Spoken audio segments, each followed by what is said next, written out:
Good afternoon, everybody.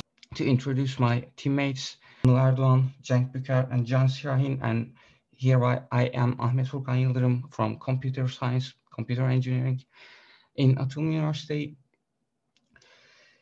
We have chosen a data set that includes housing features, and these features could be classified into prices. So real estate agents or household owners can estimate their house prices and therefore could eliminate monopolies or some other issues with transactions and pricing. There are 79 features related with housing prices. There are some continuous valued features and some discrete valued features in our data set. And some of these features have missing values. Exact numbers are not given because it's changed, the ratio is changing about the features.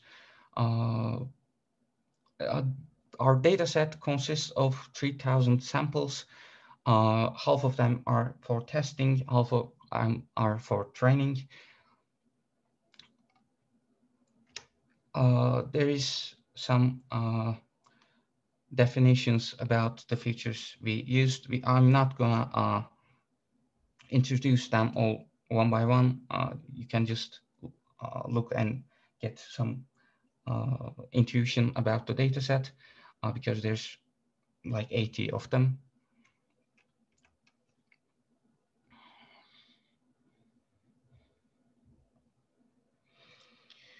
Okay, let's continue about the evaluation process. In this regression problem, we used some linear regression algorithms with different different coefficients to get better results to eliminate overfit and underfit.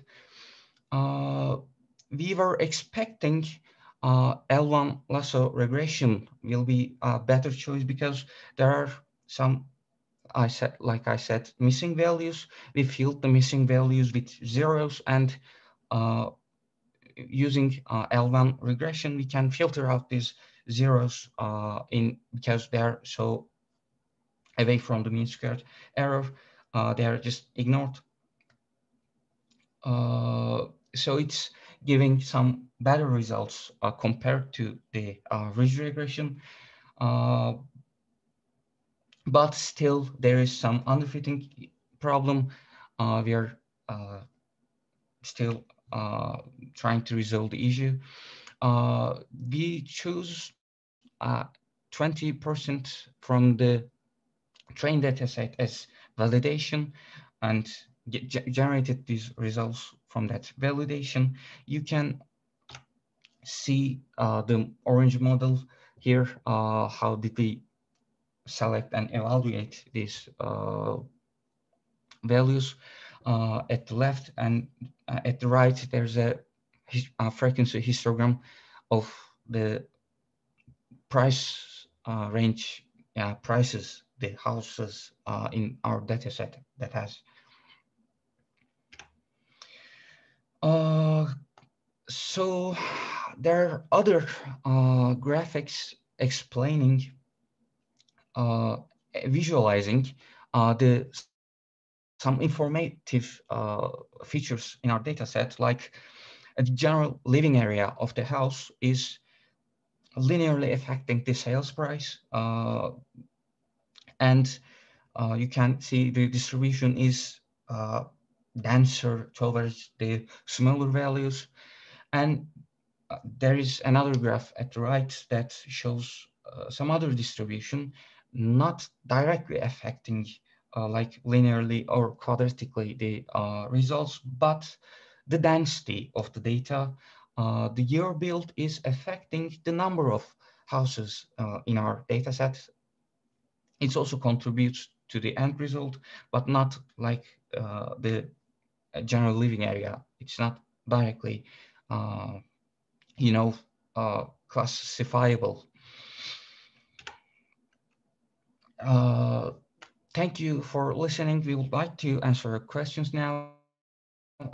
Me and my colleagues, fellow teammates, are waiting for questions. Any questions from the audience? I have one. Yes, please. Can you go one slide back or two? Yes, here. What did you mean that there is no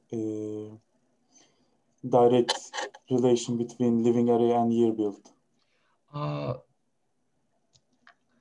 I try to explain that the correlation between the year build is, not directly affecting the sale Ahmet, price. have you checked the correlation?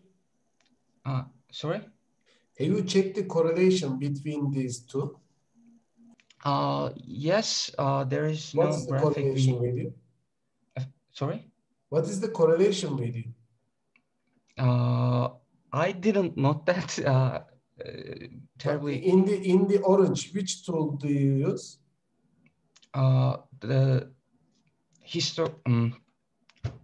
not histogram. The scatter plot and the scatter plot does not give you the correlation value.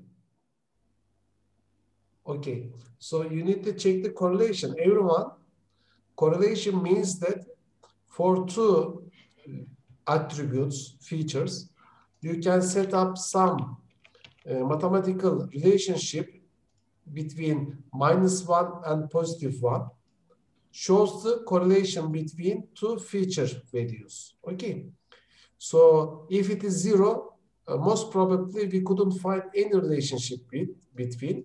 Positive mass shows a strong -1 and +1 shows strong correlation between. Positive mass means that one attribute value increases, the other also increases. -1 means that one attribute value increases, the other will decreases. So there is a correlation value calculated as a mathematically by two columns, by two features. So in the orange, I will not give you the name, the component, but I suggest you everybody should find it. Where it is it? Okay, and how can you use it? So check the correlation of the features.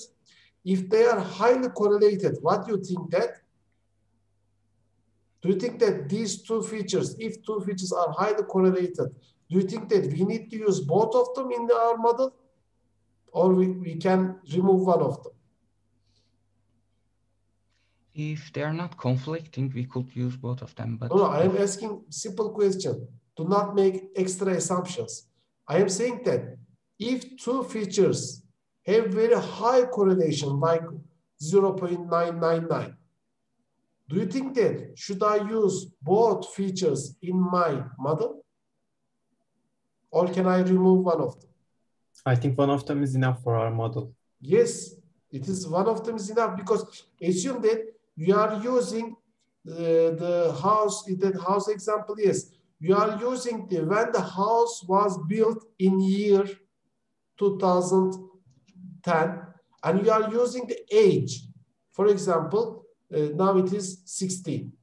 Do you think that the age and the built year are correlated to each other? Yes, it is correlated. So do you want to use both of them, or one of them is enough? No, one of them is enough, of course. Is it clear for everyone now? So you need to, because in your experiment, go to 3 or 4 slides back. You have how many features?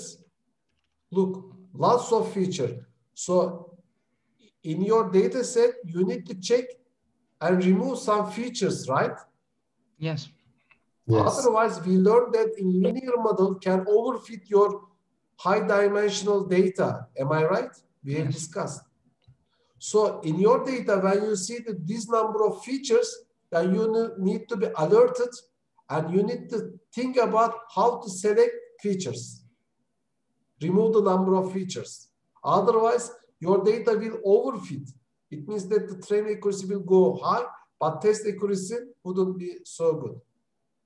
And the second thing, my question is for everyone, please, everyone. Do you think that if you have almost 80 features, do you think that 3,000 samples is enough? I don't think it's enough. Yeah, me neither. No. Yeah. It is very clear. I think everyone can have a clear idea. So it's not going to be enough. You have the 80 features. So you are going to have the hyperplane, right, to fit in. But you have only very, very small amount of data, so you can easily overfit. Can everybody see that? Can everybody see that? Yes. So you cannot continue with dataset. You have to analyze and you have to understand that the dataset size, the number of samples is not enough with respect to the dimensionality of that dataset, which is almost 80 features. So what can you do in real life? You need to increase the size of the dataset. You need to collect more samples. So I strongly suggest that look for a larger dataset. Okay. Am I clear? Do you understand my point? Thank you for your feedback. Okay, and what about the other teammates? The other teammates, are you alone? What about the others? They don't speak and they don't give any idea. We are here, teacher. Yes, Anıl? we hear you.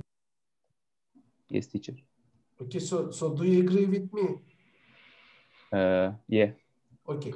So, okay, for everyone, please pay attention. I am commenting on the other teams, on any teams, but please take care of these comments for your project as well. Now, thank you for the project presentation. We can continue with the next one, but in the next presentation, I am supposing that you would either change the topic or you just somehow increment the samples. Thank you for the presentation. We can continue